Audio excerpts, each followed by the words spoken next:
Hey guys, personal defense, and I want to apologize. I have a bit of a cold, not the flu, just cold bug going around. So that's why my voice sounds a little off. But besides that fact, today we have the Rossi Arms Model 33 snub nose revolver, chambered in 38 special here.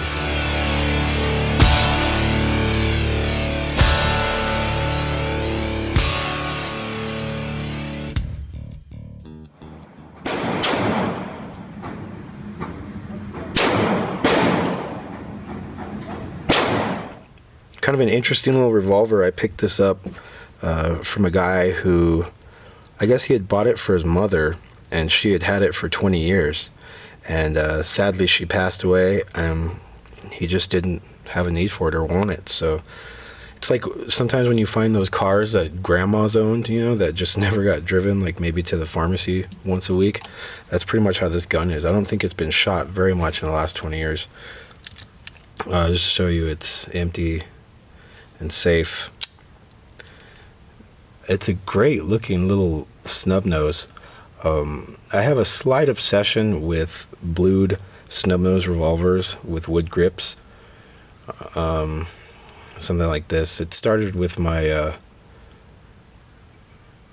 watching Goodfellas, and every, aside from a 1911, they all carry a little snub nose. Looks a lot like this. Smith & Wesson's usually. But this is a way to get that look without that price. Go ahead.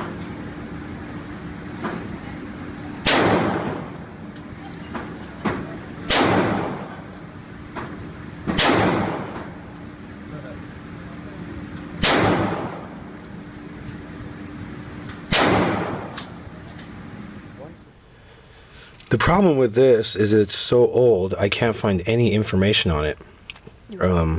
I'm thinking it was made in the early 80s, possibly late 70s, but I think it's early 80s, maybe early to mid 80s. It is a 5-shot 38 special, which it says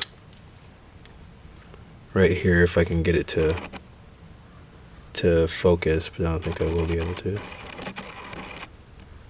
Anyway, yeah, I promise it says 38 special right there. So that poses the problem. Is it plus P rated or not?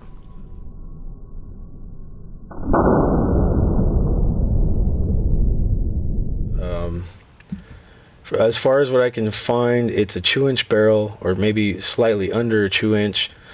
From what I understand, this grip, or the way the Rossi logo looks, is an older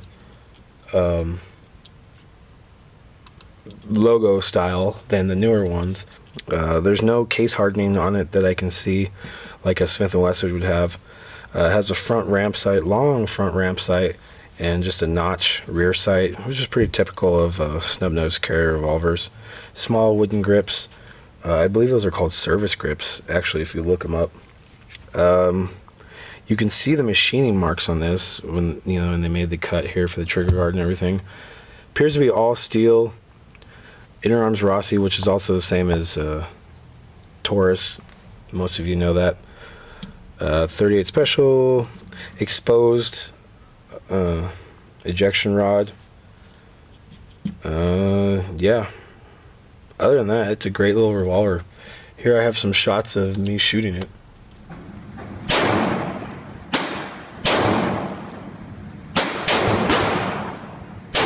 That probably the majority of revolvers that aren't airweights and stuff are probably plus P rated. This one feels to be built very well. It's pretty heavy, and it just feels like a tough little revolver. So I think it's probably safe to go ahead and fire plus P rounds out of it. I don't know if it's safe to fire hundreds of times a day, but I think just for going to the range and shooting and carrying plus P, I think that's fine. I think it's, so I'm going to go ahead and say it's plus P rated. Like I said, I love the look of it.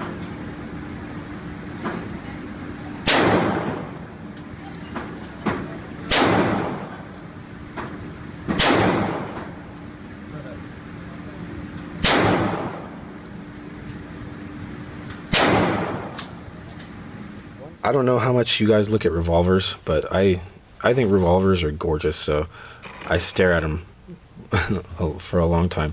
Colt definitely has one of the best looking hammers and spurs on the Python. You can see here the spur is up high on the hammer, so when you cock it back here, I mean, it leaves a lot of room, which is a good thing. But as far as the look, Smith & Wesson usually has the spur coming out of the middle of the hammer, which I think it looks a little bit better. And Colt has it coming out of the middle of the hammer and kind of a long swept back spur, and that looks really good.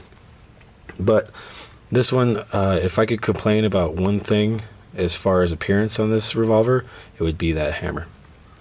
However, I do not like a snub nose without a hammer on it.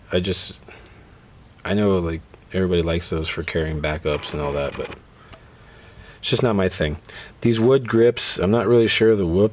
It looks like a darker wood, like a mahogany, but I doubt they would use that in grips, but it looks really good. It has a Rossi emblem stamped in there, and those are in great shape. Here you can see the wood pretty good, the wood grain. Back strap is exposed. This side grip is a little bit darker, but it's in just as good condition.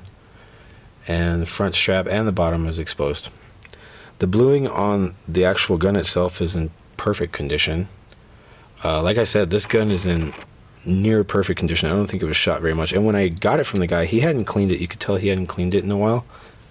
And you can just see that it hadn't been shot very much. One of the indications where you can tell if somebody shot plus P rounds out of it is you'll see the rings on this from the rounds, especially like a 357 or a plus P revolver. If they shoot a lot, you'll see them, and you can see there's no, it doesn't even look like it's been shot, really.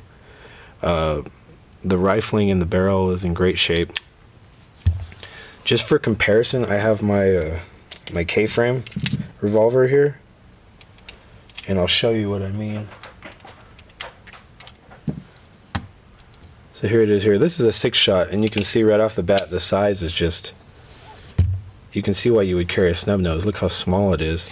And the width even, I mean the width of the cylinder compared to that one. So snub noses are handy for that, but I'll just show you here. This gets a lot of plus P rounds fired out of it, and you can see there all those rings. That's a good indication. If you ever look at a revolver, that's a good indication that hotter loads have been fired out of it. This one obviously has been shot a lot. This is the one that belonged to my uncle, the police officer. So he did a lot of shooting out of this one. Be an issue, but this is just, I mean, it almost looks like a factory new revolver, and that's what it feels like as well.